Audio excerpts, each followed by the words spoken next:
Hello, everyone. I'm here with my friend Chelle Honiker from Indie Author Magazine and like 78 other companies, including Storyteller OS. And we're going to talk a lot about AI and about her new Storyteller OS operating system. But Chelle, you want to tell us a little bit about yourself before we get started? I'm Chelle Honiker. I'm the co-founder and publisher of Indie Author Magazine. We've been around since 2021, started with a group of 22 writers, and now we've got 80 plus. For a long time, we were a monthly print magazine. We're still print magazine, but we're a digital first publication. So we publish every Monday longer form articles on things that are happening in the industry. We're a business journal for working indie authors, and we kind of keep tabs on what's happening in the industry at large. I've been on a whirlwind 3 week event spree. I started with a pop up in Savannah, Georgia, with 25 writers, and then came to the London Book Fair and to the Ally event. And I just finished yesterday with the Ireland publishing show. So there's a lot going Nice. on in our industry. Yeah. Yeah, absolutely. And like you are the queen of vibe coding, I think, at this moment, at least in the industry. And like at least in the author industry. I know there's people that vibe code more stuff, but like I know you're hearing a lot on the ground of about like not just AI, but the kind of entire industry. Like what did you learn in these 3,000 events you just did? I think the biggest shift is I mean, there were a few shifts, right? There's more optimism and there's also more pessimism. There's a lot of people that are getting really frustrated with like AI slop and having discoverability be more of an issue, but also there's a lot of folks that are leveraging AI tools to optimize their workflows and get faster and market and do more than they've been able to do in the past as one person, like solopreneur teams. So that was interesting for me to talk to folks that are tackling translations that they've never had time to do before and doing better work than they've ever been able to do before, starting new pen names. There was a guy that I saw day before yesterday at the Ireland publishing show that actually did an experiment for the show itself and started a new pen name in January and cleared like 7,000 euro on a pen name with no email address. I mean, no email list, nothing. And it was a decent book, but he was pretty bold about the fact that he wrote it with AI, edited it. He's been a working indie author for a long time, but wanted to sort of prove that the gold rush days are not behind us. There are ways to make money still in this industry, even if you get started today. So it was very interesting to see that because a lot of folks are talking about how they're not getting any traction, and he was able to sort of show that he could. So Yeah, really I interesting. mean, I've been in indie authorship for a minimum of 10 years, maybe more like 15 years. And the Gold Rush days have always been behind us. Like Right. every time I ever talk to anyone, like when the days of like the Amanda Hawkins of the world, and then like when that kind of like method started to like not be out, the Gold Rush is behind us. Like when KU started to like drop rates pretty considerably, like the Gold Rush is behind us. And there's 7 billion people in this world, and I just like will never believe that the gold rush is behind us because like there's always money. Like there's an unlimited amount of money. Yeah. You can always make more money. Like this, like money is like a renewable resource, and like there is an ever. Well, I hear this all the time on calls. People are like, I can't, I won't, it's over. And I'm like, well, for you it is because like you're saying those words to yourself. And like I'm going to get pretty woo for a moment because like when you say you can't do a thing, you won't do it because your brain will say there that you can't do it. If you just start saying, "Oh, like I can do this thing," your brain will start looking for opportunities to do it. And it's not like whether you call that manifestation or growth hacking or stoicism, I don't really care. But like the minute that you start saying that, like, the minute you stop believing that money is unlimited and that you can keep making new containers for money, like, you're going to stop being able to make good containers for money. And, Yeah, like, if you make bad containers for money, there won't be money. right. The quote is whether you think you can or think you can't, you're right. I think, Right. that's the quote that you see on tea cozies all over the place.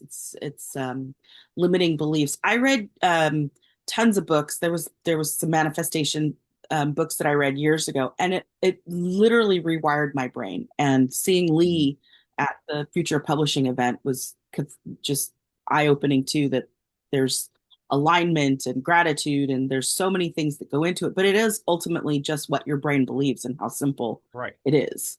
Yeah, so like we Yeah, think our brain is smart, but it's stupid. Like then this is yeah. not about like any single human being smart or stupid. Like our brain is dumb. It can like process a finite amount of things, and when we feed whatever we feed it, it believes. So like it's as Hmm. easy to trick our brain into bad beliefs as good beliefs. There's just like Yeah. the good and bad about it. And like the minute you start saying, well, okay, I don't want to use AI to write. Like, let's just say, like, you're a person that doesn't want to use AI to write, and like that's your hard line.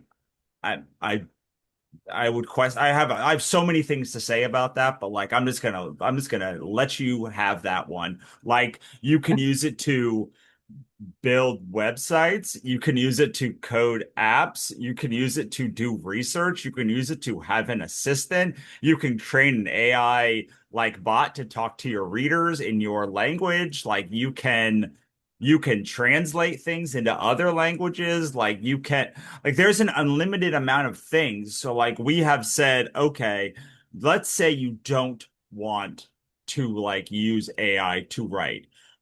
Or like do covers or like anything related to your book. There's like 9 million other ways to like use AI or like there were like what you see is what you get website builders like 10 years ago. Like you don't even need AI to do it. Like you could just go and make a thing without AI and like it will be pretty good. Especially I, today, like yeah, for sure. Especially in the last 3 months, because now we have agentic AI, right? We've right, always had a chat version of AI since Chat GPT came on the scene and gained common knowledge and common adopted, practices. But now it is a question of you can wire it up to your hard drive and your own computer and have it do things like build websites or handle spreadsheets or research best selling marketing practices or research what trends are hot on different retailers. It is I always say let the bots do the boring so you can do the brilliant, right? It can do right, things better and faster than you can do so that you can get back to the business of writing. Like wherever you stand with regard to AI, and I think there are ethical concerns, and I'm certainly not glossing those over. I think there's a minefield of things that are problematic within the right. term in the industry of AI itself. But and I heard a quote the other day that really resonated with me. It was you are free to not use AI, but you're not free to live in a world where it won't affect you. And that's the case, right? I And bet you are going to say there is no I ethical consumption in capitalism anyway. So, like, well, you're that's going to true have too. to, like, people complain about a platform and you're like, well, are you going to stop using Stripe too? And they're like, what do you mean? I'm like, well, Stripe is a terrible company also. And, like, if you want to use Substack or Kickstarter or just about any platform, you're going to get some combination of PayPal, which is owned by Elon Musk, or at least was for some time. I don't know if he sold it, but like Was made a yeah, fortune from and Peter Thiel and all these people or Stripe. One of those two are going to be your main payment processor. And like you're going to have to make choices. And we always have to make choices. And I'm not saying you shouldn't make different choices, but regardless of what choice you make on one thing, if you track it back, you are going to have to make some pretty gnarly choices about like how you live, who you work with, like who you work for. Like like who you accept money from. Like this is all part of being a business, and AI is certainly part of that. But like Facebook has many problems outside of AI. Google has many problems outside of AI. OpenAI may not have many problems outside of AI because that's all it is, but like most of these companies, Oracle on down, have like way more ethical concerns that stem further back from AI. And I always ask people like, why is this your line? Hmm. And so often people are like, oh, I didn't really think about the rest of the lines. And I'm like, are you going to track things back? Are you going to like literally like just like nuke everything about your existence? And if that's not the case, you're going to do and live in a yurt, we like need to have a more nuanced conversation about how to exist in a world where capitalism is the main source of existence and not am I going to stop using OpenAI using stuff that we started talking about like 4 years ago that isn't even true anymore and it wasn't even true then. Yeah. Well, there's also the case to be made that if you've chosen to do business with some of these companies, then you're a stakeholder at that point, and you have Right.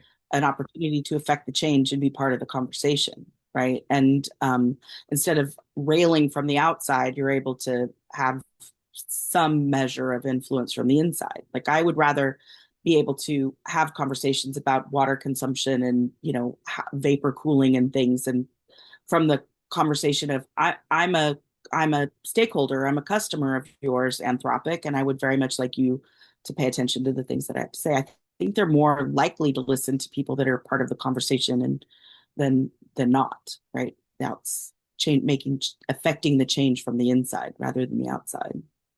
Right, exactly. Tough though. And, I get it. It's tough though. I mean, it's tough to just exist. Like, it's tough to eat an apple. It's tough to go to a store and be like, okay, like you're gonna just shop at Giant. You're just gonna like Right. shop at HEB, huh? Like we're just gonna like go in there and like shop at Walmart. We're just gonna do that. And like I don't care. Like I mean I do care, but like I don't care what choices you specifically make. Like institutionally, like all of this is stacked against us. And but like Hmm. I mean, it is like Barnes and Noble aren't the good guys. They were the bad guys. And like Hmm. they like actively kicked indie bookstores out of existence for and like I love like I'm this is nothing against Barnes and Noble, but like please don't go and say the good guys are Barnes and Noble and now the bad guys are Amazon. Like I feel like there's an ethical line on both of these sides to be like, look, sometimes Barnes and Noble is the only thing that's around, and I want to go to a movie at 2 o'clock. Or like I like the people that work at Barnes and Noble, frankly, and like they're lovely people. And like you can make the choice. What I don't like is the blinders. Like, okay, well, like I'm just gonna say Barnes and Noble is okay, and then I'm going to like because like that's what fits my narrative. And like Yeah. I like going to Barnes and Noble. We go like whenever we have a movie by the Barnes and Noble by us. But like no company is the good or the bad guy. Just because in this narrative currently Amazon is the bigger bad doesn't negate any of the problems that came up previously with Barnes and Noble. And I hate to, I'm sorry, Barnes and Noble, like I'm picking on you, but like it's every company. And it's like you have to Well, make these decisions all the time, and it's bad to make decisions against your best interest, period. right. I agree. I also think the more things change, the more they stay the same, because there was a period of time when, Bezos was the scrappy little upstart and we were all rooting for him and we all shoved over Right. and moved our business over to him because we wanted to stick it to the man, and now he's the man. Like it's just Right. it's sort of, you know, it's a cycle. It's a circular firing squad sometimes. So Uh, make your okay, so we best business decisions for yourself, I think is the takeaway from that. right, and don't shoot yourself in the foot because like maybe you could vibe code something that's really cool, or maybe you have a thing, or like maybe an idea will come in 6 months that you are again, when you cut yourself off to AI. or any of these things. You lose the fact that like Solara is like a thousandth of the water usage of Bitcoin. And like you lose the fact that like, well, when they say AI is like using so much power, they're talking about literally every bit of AI, not only Yeah, Gen AI. But you start looking for these things that confirm your worldview. And so yeah, if you're able to say, okay, this is my business, these are things I've always wanted to do. These are things that like I don't think that I could do. And like maybe I can use vibe coding to like make space in my life or create my website or create a cool app for my people to like chatbot with my characters. Suddenly you're like, okay, well, let's say I want that. How can I make that in a way that is ethically within the bounds of what I'm going to do instead of just saying, this is a no. This whole industry is a no for me. yeah. I So, think that's sort of along the spirit lines of what indie authors do in general, right? Because right, for me, indie never meant self-published. Indie means taking charge of your own career and figuring it out for right. yourself. And the coolest innovations that I see now are the fact that you can chat with Claude Code and build your own specialized software to do whatever you want it to do, whether you're a coder or not. You're not limited by constraints anymore. You don't have to be a full stack programmer to build yourself some strategy or database or tool that will help you in some way or fashion organize things for yourself. It's astonishing what's coming from it. I mean, I started vibe coding a couple months ago and I ended up with a full app called Storyteller OS. And I vibe coded authorautomations.social, which is a social media app that will manage your social media end to end, including TikToks and videos and reels and carousels and all kinds of things. I mean, I do have a background in coding to a certain extent, but I haven't been a full stack programmer as a career, as a job. I've just been a project manager and worked with companies on it. So, but it's been interesting to see it from the complete non-technical perspective, being able to build whatever I needed to build to run my business, which is exactly what I've done. It's amazing. Right. Yeah. So how long? So tell us about Storyteller OS because that is you gave me a demo of it and like I thought it was really like looked like a very useful tool and you probably have Yeah. changed it a million times to make it better by now. But like, what is Storyteller OS and like A bunch. why even does it exist? Yeah, so the elevator pitch, if you will, is it's your author business in a box. So it has your writing studio where you can write and edit and you can export and you can save and push your books over to Book Funnel or Lulu. So it's a full funnel for writing. It manages your social media end to end, so you can create all of your social media posts in your calendar and hook up every social platform that you want. There's 13 of them that you can connect. It is your email system. So it's got all of your email newsletters. So it replaces things like MailerLite, it replaces any of the email programs that you've had in the past. And it has a full integration so that everything is in one space, right? We've always had these disparate places where things live, like Google Docs for your manuscripts or, you know, MailerLite for all your email programs, and social media was in maybe Vista Social or maybe Buffer or maybe Hootsuite. So the problem that I was working to solve is having everything in one place so that all of the things that you're doing are more contextual and better, so that you're not having to train chatbots and chat back and forth. It's integrated in with one system and it has everything in one spot. And then it also has direct sales in there. So you don't have to have WooCommerce or Shopify, although it does manage WooCommerce and Shopify if you have those. So it was a way to bring everything into one place for an author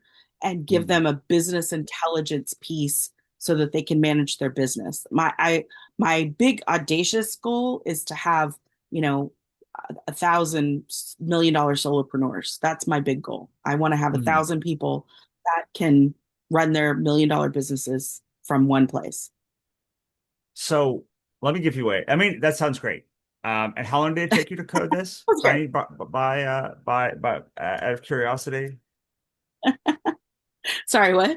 So how long did it take to code this by Oh, out of curiosity? oh, I mean, it's taken me months. I've been working on it Right. for six months. And it does, the greatest thing is it's been in private beta for a while. So I've had people that are in use and using it.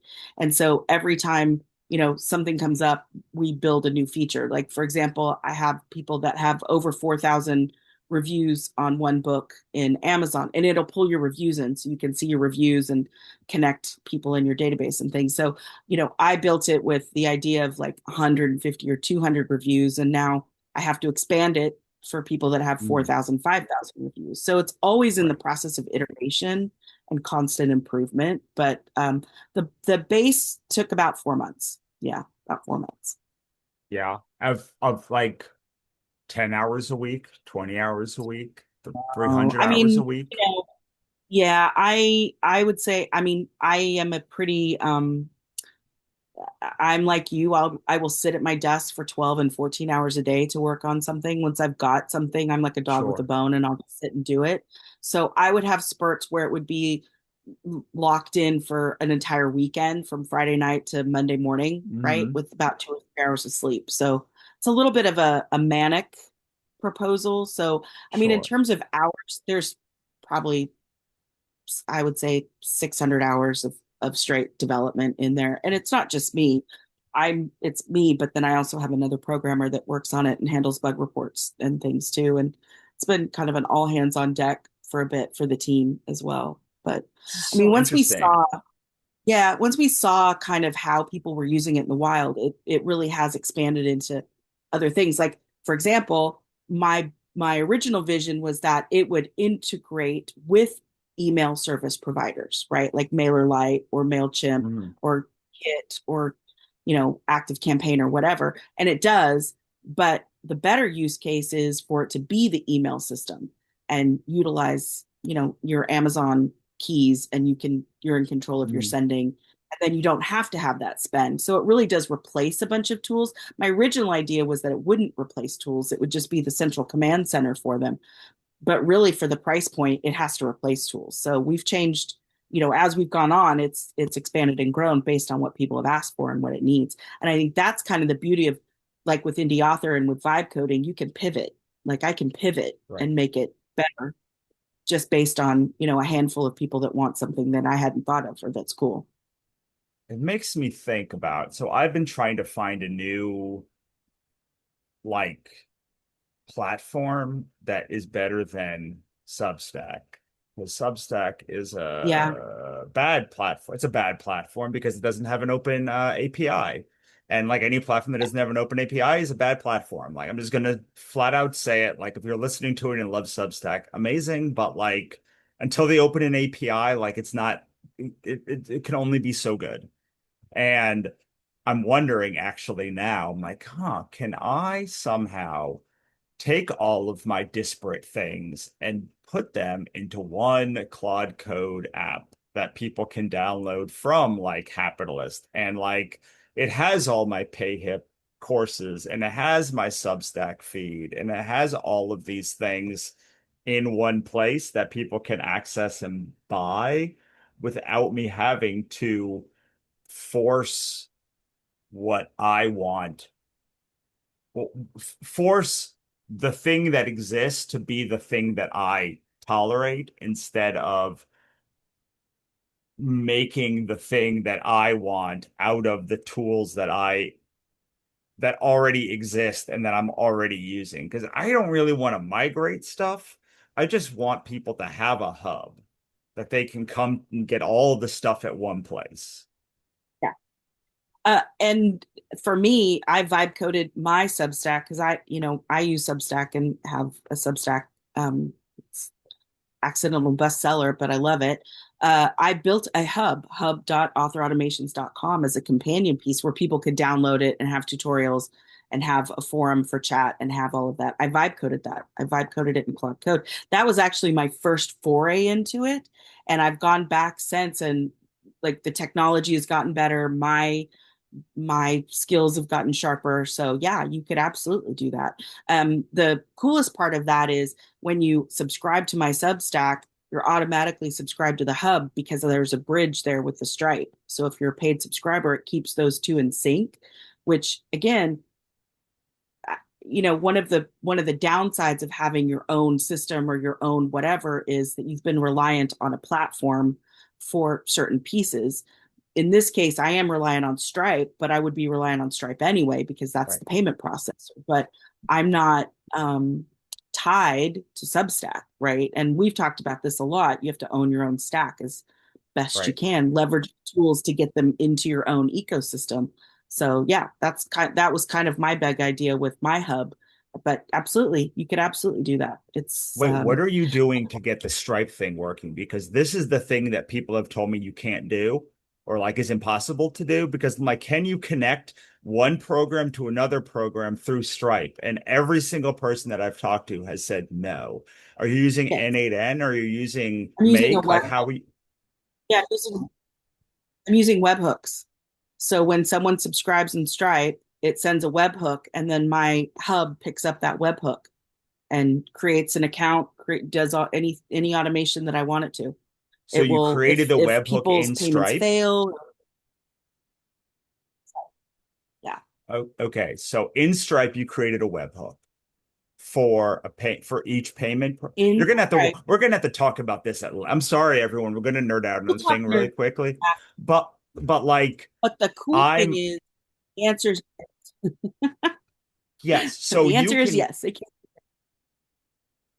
yeah, I need information about that. I need so much more, but I'm like shocked because this has been like I have like Zap integrations, like I have all sorts of things that like they can't get into because like it's financial data and like it's like this has been an impossible task and I've actually been wondering how you made this happen. Yeah, So what you are saying is someone becomes a paid subscriber in Substack.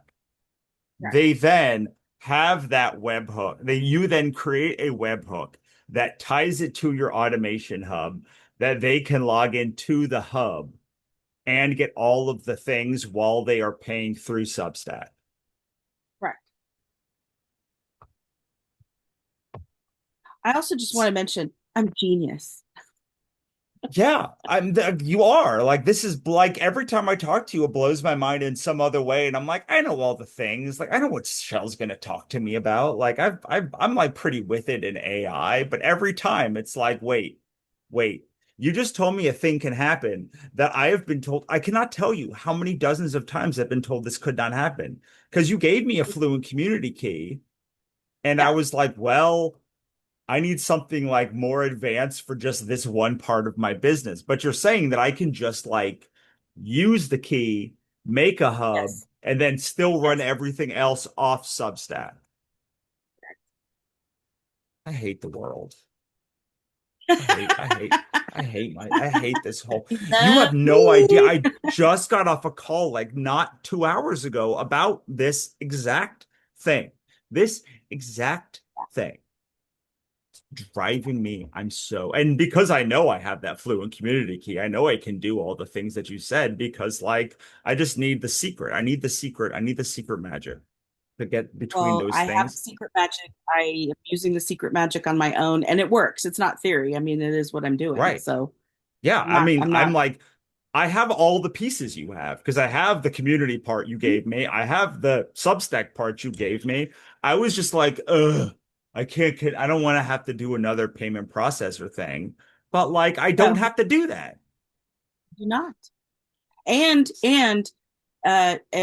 with vibe coding, you don't really need Zapier or Make.com, which is actually shocking because I think, for the last 2 years I've been out there as the automation girl sharing Make.com and Zapier.com and N8N workflows and just walking people through those and setting those up. And legitimately 3 months ago when agentic AI came on the scene, it's, those, that's not really a thing that people need anymore. It's been an industry killer for a lot of things that I spent two things, days setting up social media with a series of things is gone. I don't even use that anymore. I vibe coded authorautomations.social, right? And it is a thing um, that will do the exact same thing that make.com and Zapier did without the need for make.com, without Zapier, without Airtable, without, anything else. The only thing that you need is uh, something to, if you want to generate imagery, and I use freepick.com, and you need, Claude, a paid $20 a month Claude plan, and then you need some way to post the social media. And that's why I built authorautomations.social. The other part that is, again, just freaking cool is I wrote a Claude Code plugin so that someone can install the Author Animation Social plugin to their Claude, right? Claude Cowork or Claude Code, and they can go in and say, generate 25 TikToks, carousel for book one, and post them to TikTok on this queue schedule. And it does it.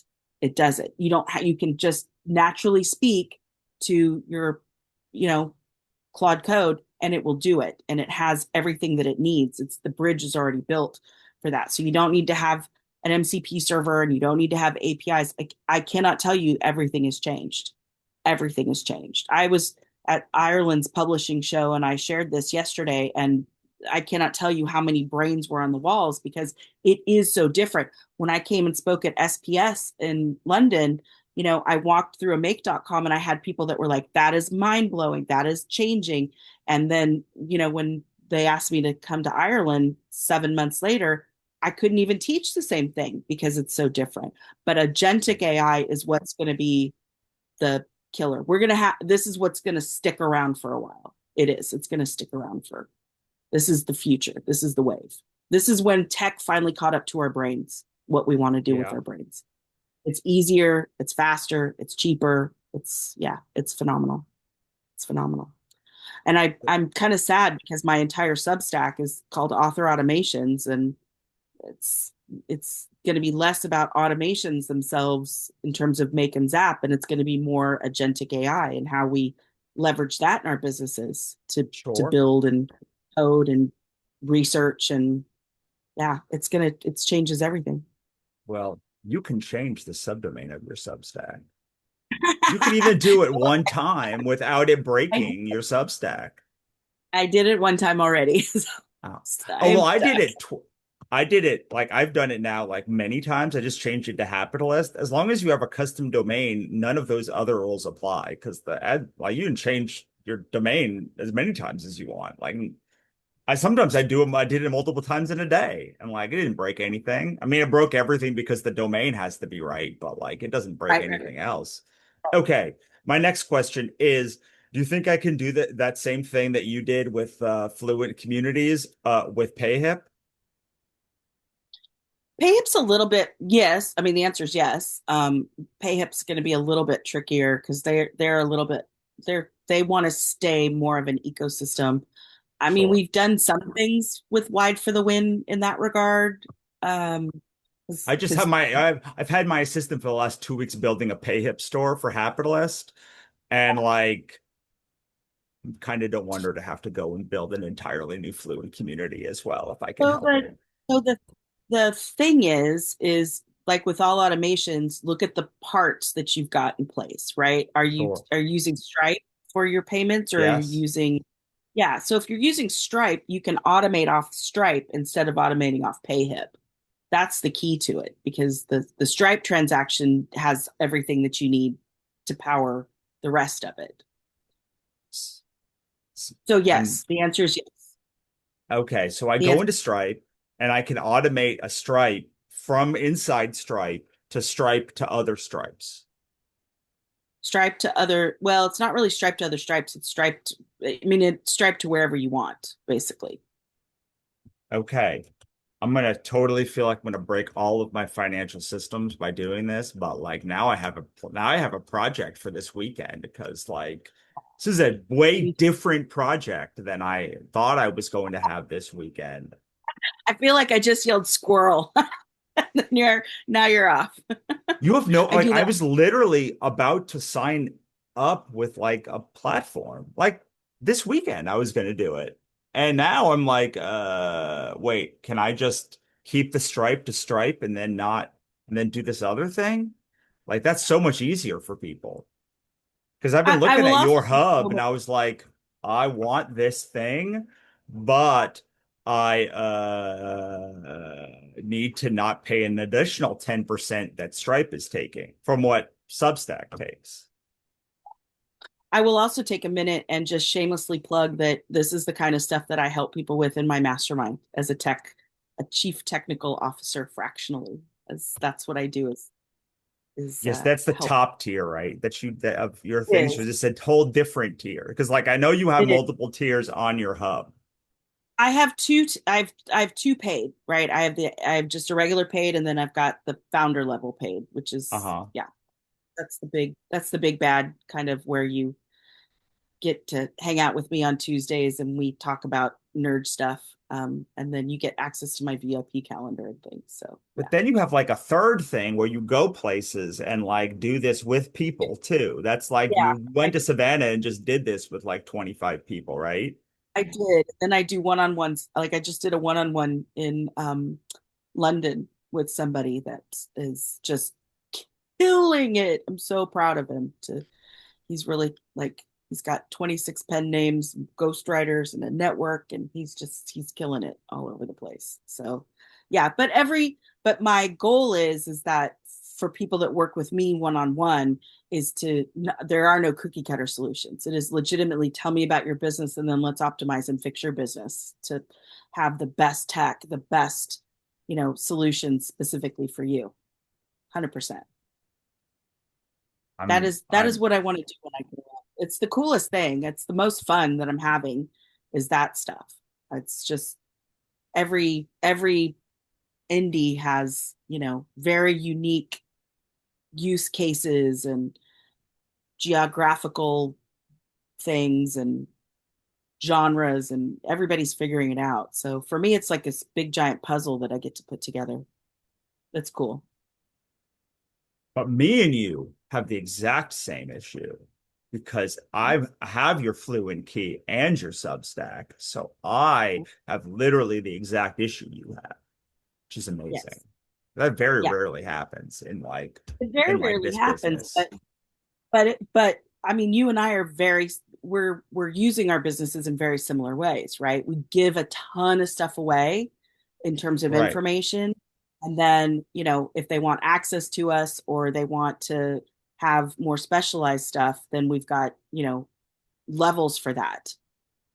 So yeah, we have very similar things, but I have a feeling I'm going Okay. to get a call. No, I just need to know the thing about this the the stripe thing Definitely. because I cannot tell you how many times I've been told this is impossible. It's like at least 2 dozen in the past year. Because like otherwise I'd have already had the thing. So I have my next question is you have like four pricing tiers actually. You have on your author automation, you have a 70 and a 210, and then you have a 39 and a 699 a year on your Yeah, author hub. So what's yeah. going on That there? right. So the pricing, so so the thing was when I started on Substack, it was $7 a month or $70 a Uh-huh. year. Like, that's the Sure. suggested pricing they came out with. Nobody knew how to use Substack when it first came out, so we all just went with the defaults, right? Sure. When I built the hub, my plan was to upgrade the pricing to $39 a month, or I think it was 6.90. I don't know what the Sure. annual was. 699 a year. I'm I looking at it right now for sure. Yeah. So when I went to Substack and I didn't want to change the pricing for everybody else, I was locked in because of Substack, basically, is what happened. I couldn't change the pricing because of Substack. So if you subscribe through Substack, you get everything that's in the hub without paying the $39 price. And I'm hunkered down in Canterbury for the next week to do like my own fix my own shit mastermind with Yeah. myself. Yeah. I will And one figure of out those how to. things is this thing. Yes, one of those things is fixing that pricing so that it aligns. So it is $7 a month, $70 a year, or $210 a year for the founder level, right? So Right. there's two levels of Substack. And then I have my mastermind, which is right now $2,500 a year, but that's where you get me twice a week on two calls. Plus, I've got tons of software. Plus, I work one on one with you to thread out all of your um, tech things, whatever it is. Like I'm a fractional chief technical officer for your business. I will fix and figure out with you whatever's going on in your business to optimize it. Uh, That's my favorite thing to do. I meet on Thursdays. I've got 22 people in that group, and every Thursday I'm just challenged and we all learn together, and it's the smartest people figuring tech out and doing stuff that's beyond what I ever thought we would be doing in Amazing. this industry. Well, like Yeah. I, how does one get into to that? You just got to email you, just got to know that it yeah, happens. just go to shellhoniker.com has really everything. Shellhoniker.com is kind of where the jumping point off is for everything. Like, for example, I've got an AI summit next month, and it's a 2 day AI, like, here's how you get started with the business side of AI. Here's how you can set up your business to utilize AI. Sure. You don't want to write with AI? No worries. I don't teach writing with AI, but I do teach how you can set up Claude Code, set up your images, set up, how to install things on your terminal so that you can really, really optimize your business start to finish and get you know, the only thing that you can do is write and create and tell a story. How can you get the bots to do everything else? But Sure. yeah, com is the jumping off point for literally everything. It's true. I just went there and she's not wrong. I see programs, I see a mastermind, I see done for you, I see intensive, I see courses, I see so many more. I see Indie Author Magazine, I see Indie Author Training, direct to readers, just so many things. Like you are So many things. just a font of But information. I am it looks like I do a lot of things, and I won't lie, I do a lot of things, but I also have an insanely great team. Nicole Schroeder runs the magazine. She is the editor in chief, and she runs that tight ship, and she's amazing. And Indie Author Training, Karen Geiler runs that. She's got webinars every single week. In fact, she had a webinar yesterday, an AMA with our friend Oriana from Kickstarter, and she gets 300 people a week on those webinars that are just some of the smartest, greatest.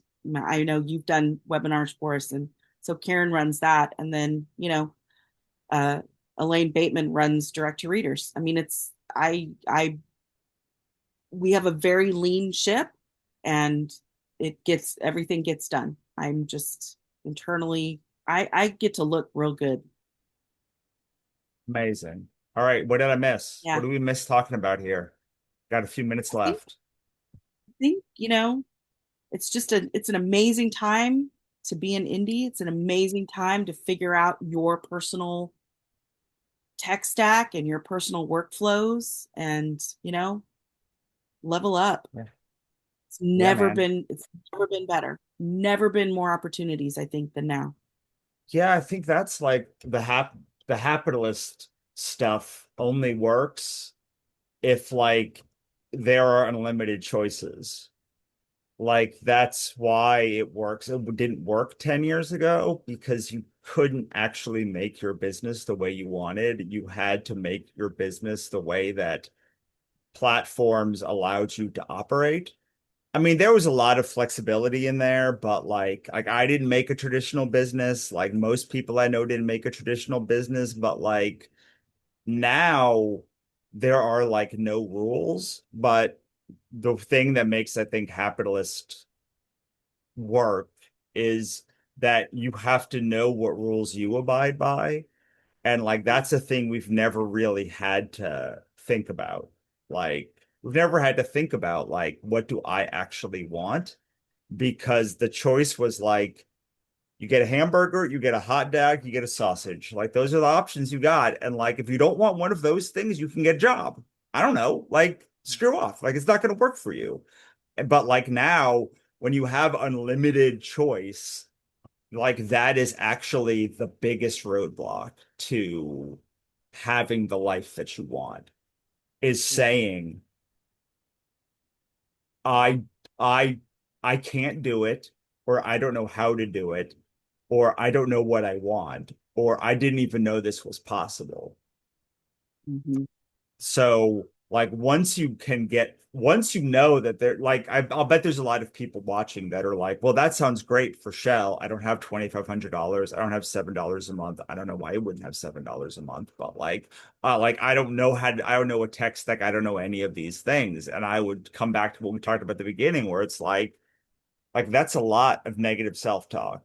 Just a lot of negative self-talk, man. It's just so much negative self-talk. And like it doesn't take a tech genius to vibe code. It certainly doesn't take a tech genius to pay $2,500 to join a mastermind, because then Shell is your tech genius. But it does take the ability to iterate and extrapolate from known data. And it's a something that I think we haven't been taught, or we haven't even been thought about for most of us, is like, how do you take this thing and build the thing you want? Because you don't even know what you want. Like I talk to people every day that are like, I don't know what I want.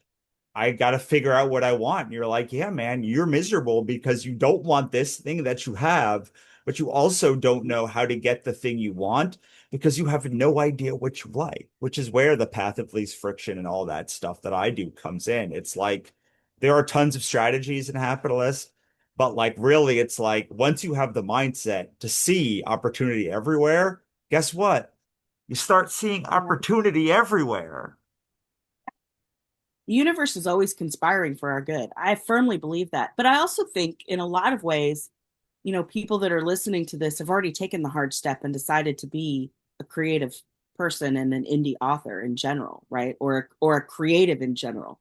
That takes a lot of guts to be able to create something and to tell a story, or to, you've already done the hard part. Now what's the best that can happen? How do you line up for success, right? We've always been fed the line of the starving artist. I mean, I, that doesn't have to be the case at all, Right. at all. Yeah. That's that Yeah. those days are done. We don't have to suffer for our art anymore. And we don't have to be ashamed of it either. We don't. Right. Yeah. And my wife says almost everything always works out for almost everyone almost all of the time. Mhm. And like, if that is true, then we should stop focusing on the worst 5 minutes of our day and be like, okay, like that was a bad 5 minutes. Like, what about the other however many minutes are in a day? Like, what about like the opportunity where you get 1% better every day, or like you find one opportunity every day? Or heck, you just try something every week. And if you hate it, at least you know what you don't like. That's often the best way to find That what you do like, is to be like, oh, well, I hated that. So anyway, what kind of what do you want? Where do you want to send people? What do you want people to do when they get off this call? And where can we find you? I want people to be incredibly curious about AI and then go to chellehoniker.com. And if they're the least bit curious, sign up for the summit coming up in April, April 21st and 22nd. If you've got just burning questions, feel free to reach out. Myself or somebody will get you some answers back. And if you've got, even more burning questions and you think that the mastermind will be a good fit for you and I can help you very specifically, reach out and let me know. Amazing. I love you, buddy. Love you, buddy. And if you haven't heard it today, if you're listening, I love you too. Have a great day.